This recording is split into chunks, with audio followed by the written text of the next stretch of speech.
The bourbon business is booming across the nation and the globe, but sometimes there are problems. 65 cases of the coveted bourbon Pappy Van Winkle vanished from a locked room in the Buffalo Trace Distillery in Kentucky in 2013. Estimated worth? More than $100,000. The bourbon industry had somewhat of a lax sort of security system.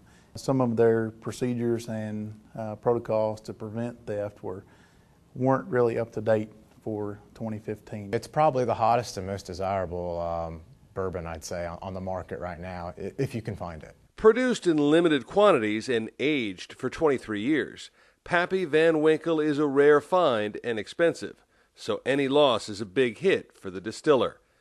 Law enforcement's theory, the theft was an inside job and that the bourbon was being sold on the black market. If someone's willing to sell you a bottle of bourbon that usually retails for $50 and they're selling it to you for $15, there's a reason. After many months, an anonymous tip led officials to the home of Gilbert Kurtzinger, a longtime employee of the distillery. Sometimes when there's no protocols in place to keep people in check, they step out, you know. Unfortunately, in this case, the local distillery probably put a little too much trust in a few employees who ultimately hurt them financially quite a bit. Mailings linked to the case brought postal inspectors into the investigation, and they learned this case was a wake-up call for small businesses.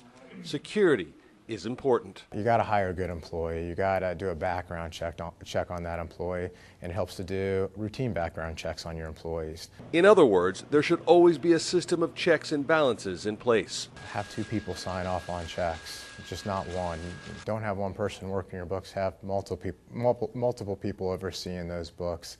The bourbon heist prompted alcohol businesses across the nation to examine their procedures. We actually take inventory 3 times a week. The owner of Equus Run Vineyard not only keeps close tabs on inventory, she has installed surveillance cameras. When I'm working with even one bottle of product, it might be $80 a bottle. And if I even lost one bottle a week, that adds up very quickly. Most people would not want $400 or $500 taken out of their paycheck on a weekly basis. The vineyard has 15 full-time employees who undergo background checks. We do have a, quote, family atmosphere, but I'm still the manager. I'm still the oversight person, and I'm not their friend. I'm their manager.